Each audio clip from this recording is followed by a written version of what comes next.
Hello students, welcome back to my channel. Vishal Gupta आपका teacher. कैसे हो आप सब स्टूडेंट्स? इस वीडियो में मैं आपको बिजनेस स्टडीज़ क्लास 12 2024-25 का जो लेटेस्ट सैम्पल क्वेश्चन पेपर है सीबीएसई वाला वो करवाने जा रहा हूं। तो बच्चों, ये क्वेश्चन पेपर का स्टाइल वही है जो पिछले साल का था या जो भी आपको सिलेबस के समय मिला था। टाइम 3 आवर्स, मैक्सिमम मार्क्स 80 और क्वेश्चंस की लिमिट वैसी ही है जैसे पहले थी। तो इन पॉइंट्स को आप एक बार रीड कर लेना, पढ़ लेना, क्योंकि मैं अभी इन पे टाइम नहीं लगाऊंगा।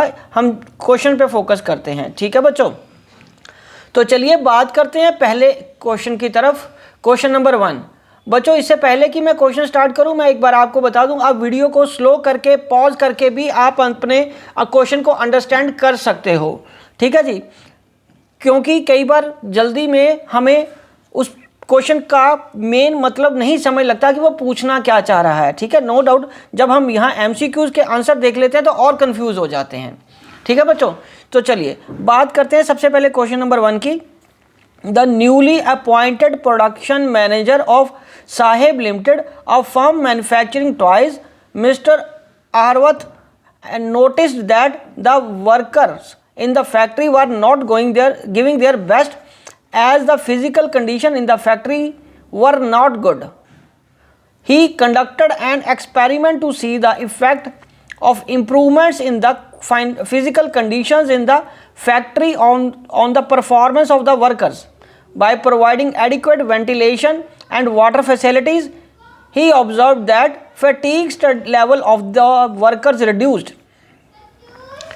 The nature of management being highlighted in the above cases, किसके बारे में बात करी गई है? So management as science, management as profession, C option management as art, या D option A and C? तो बच्चों इसका करेक्ट आंसर है ए, क्योंकि वो साइंटिफिक मैनेजमेंट की बात कर रहा है। तो यहाँ पे ऑप्शन क्या आएगा? हमारा आंसर ए आएगा, ठीक है स्टूडेंट्स? चलिए अब हम आगे बढ़ते हैं बी पॉइंट सेकंड क्वेश्चन की तरफ। सेकंड क्वेश्चन बहुत बड़ा देखने में लग रहा है। मैं आपको बता दूं कि क्वेश्चन जितना बड़ा लेंथी होगा एक नंबर में, उतना वो फ्लैट और इजी होता है उसका आंसर देना, ठीक है बच्चों? आपको बस ये एक तरह से केस स्टडी को कूल माइंड से समझना है।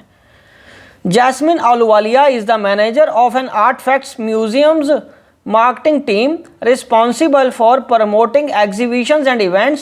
In the previous session, she defined the total work of managing the event into graphic designs, registration inquiries, bill payments, etc.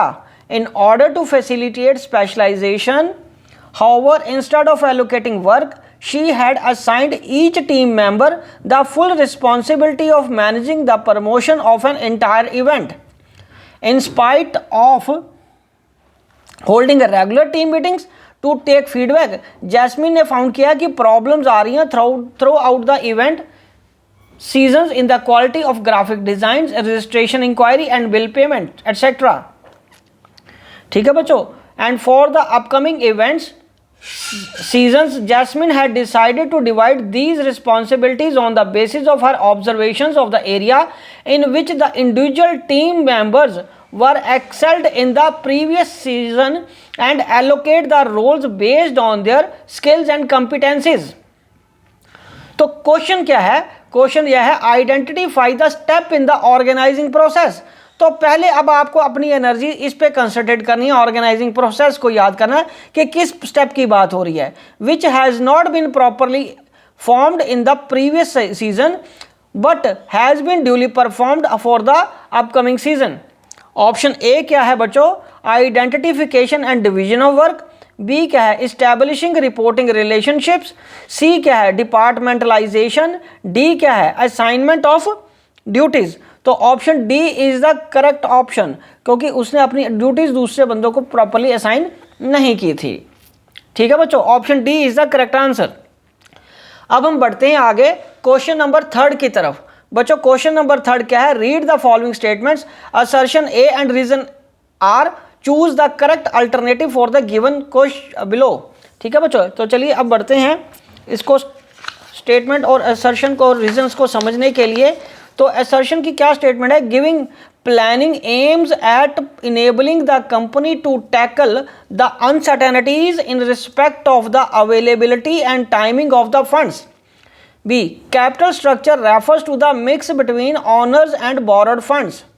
Alternative क्या है, both assertion A is false and reason R true. Option B both assertion and reasons are false.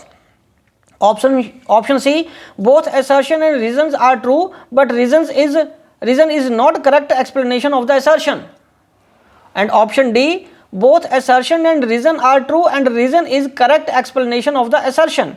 तो इसका option कौन सा correct है बच्चों, वो है C, both statements are true but जो आर है वो is not the reason for explanation of A. ठीक है जी, चले अब हम आगे बढ़ते हैं क्वेश्चन नंबर 4 की तरफ। Read the following statements clearfully. Statement 1 क्या कह रहा है, secondary market directly promotes capital formation, और सेकंड स्टेटमेंट कह रहा है capital market deals in medium and long term securities that is such as equal rights, equity shares and debentures. In the light of these given statements, choose the correct alternative from the following। क्या पहली statement ठीक है, both the statements are true, C option statement 1 is true, statement 2 is false, and D option statement 2 is true and statement 1 is false। तो बच्चों इसका जो answer है वो D है। स्टेटमेंट सेकंड ट्रू है, 1 ट्रू नहीं है। सेकेंडरी मार्केट कैपिटल फॉर्मेशन की नहीं होती, ठीक है बच्चों, वो प्राइमरी मार्केट होती है जो कैपिटल फॉर्मेशन करती है। ठीक है जी, चलिए अब हम आगे बढ़ते हैं question number 5। Choose the statement that correctly highlights the benefit of using external sources of recruitment. A competitive spirit among the existing staff, B reduction in employees turnover, C helps in increasing employees satisfaction, D develops a sense of security among employees. तो fifth का A part it is the correct answer. ठीक है जी, fifth का ए। अब हम आगे बढ़ते हैं क्वेश्चन नंबर 6 की तरफ। बच्चों क्वेश्चन नंबर 6 क्या कह रहा है, goodwill enterprises is a large scale automobile manufacturers who fulfils the need of both industrial users and consumers. The company is providing easy finance facilities at the low rate of interest which has considerably increased the demand for the product. The company has installed a new branch management software to efficiently manage and coordinate activities across their multiple branches and locations। इसमें आपको identify क्या करना है, component of business environment from the above case study. Option A क्या है हमारे पास, political and economic environment, option B है economic and social environment, C option technological and legal environment, D option economic and technological environment. तो 6 question का है option D. Option D इसमें जो आएगा बच्चों वो करेक्ट आंसर है। ठीक है जी, चलिए अब 7th क्वेश्चन फिगर्स बेस्ड है। ये 2 फिगर्स देखिए, इसमें लिखा हुआ है भारत सरकार और ये मटका सा कुछ बना हुआ है इधर। दूसरी फिगर में ये लिखा हुआ है CANO और AD 14599 गवर्नमेंट ऑफ इंडिया लिखा हुआ है। तो इस क्वेश्चन को समझते हैं, अगले पेज पे इसकी स्टेटमेंट को पढ़ते हैं क्या कहना चाह रहा है वो। तो आइडेंटिफाई द रिस्पॉन्सिबिलिटी, इसमें वो कह रहा है identify that consumer responsible consumer fulfils when he took the quality marks given above. तो ये क्वालिटी मार्क्स है, ये जो देख के ही कस्टमर अपना जो सामान खरीदेगा उसके बारे में क्वेश्चन है। Identify the responsibility that a consumer fulfils when he look for the quality marks given above.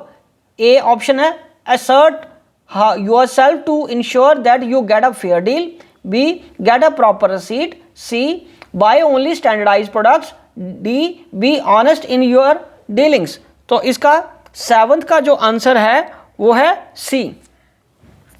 Option C is the correct answer. बच्चों नीचे वाला जो क्वेश्चन है विजुअली इम्पायर्ड कैंडिडेट्स के लिए है। आगे क्वेश्चन नंबर हम 8 की बात करेंगे। 8 में है read the following statement, assertion A and reason R, choose the correct alternative from those given below. बच्चों इसमें असर्शन क्या है, कंट्रोलिंग कैन प्रिवेंट डेविएशंस, और रीजन क्या है, controlling helps in minimising deviations by taking actions and decisions that reduce their recurrence. तो इसमें हमारा ए क्या आ रहा है, both assertion and reasons are true and reason is the correct explanation of assertion. B, both assertion and reason are true and reason is not correct explanation of assertion. C option, assertion A is true and reason R is false. D option, assertion A is false, reason is true. ठीक है, तो इसका answer क्या आएगा, D. Option D is the correct answer, because जो assertion A वो false है, okay, और उसका जो रीजन है वो ट्रू है। ओके जी, चलो अब हम बढ़ते हैं आगे क्वेश्चन नंबर 9 की तरफ। तो क्वेश्चन नंबर 9 क्या कह रहा है, joining a job marks the beginning of socialisation of employees at the workplace. The employee should be given a post for which he has been selected. उसको एक post देनी है जिसके लिए वो सेलेक्ट किया गया है। Place the subsequent steps of staffing, तो इसका मतलब स्टाफिंग प्रोसेस के बारे में बताना है in a small organisation in correct order. तो पहला आएगा ट्रेनिंग डेवलपमेंट, दूसरा प्रमोशन कैरियर प्लानिंग, तीसरा performance appraisal compensation. B option है performance appraisal, training and development, promotion and career planning and compensation. C option है training and development, performance appraisal, promotion and career planning and compensation. D option है training and development, performance appraisal, compensation, promotion and career planning. तो 9th question का है वो सी option है correct answer. पहले training and development की जाती है उसकी, फिर उसकी परफॉर्मेंस को मेजर किया जाएगा, उसके बेसिस पे उसकी प्रमोशन और कैरियर प्लानिंग की जाएगी और कंपनसेशन उसका निर्धारित किया जाएगा। Question number 10, SpiceWorks a company providing financial services to its clients is keeping a close check on the employee's activity by using biometric and retina scanning as modes of assessing the office premises in order to ensure greater security of information in the organization. Choose the correct point of significance of controlling highlighted above. A option, controlling helps in achieving of organizational goal. Controlling helps in ensuring order and discipline. C option, controlling helps in improving employees' motivation. D option, controlling enables optimum utilization of resources. तो 10th का option है option B. तो option B is the correct answer here. ठीक है बच्चों, तो इसी के साथ इस वीडियो के मैं ये 10 क्वेश्चन यहीं कंप्लीट करता हूं। आप बच्चों इसको दोबारा एक बार अंडरस्टैंड करिए, आप वीडियो को बार बार स्लो करके पॉज करके क्वेश्चन को अंडरस्टैंड करिए और आंसर को समझिए। बुक भी चाहे साथ में रखनी है तो बुक साथ में रख लीजिए, और उसके बावजूद भी अगर कोई आपकी क्वेरी है तो आप मेरे को अपनी क्वेरी सेंड करिए, मैं उसका सूटेबल रिप्लाई आपको ज़रूर दूंगा। Wishing you good luck.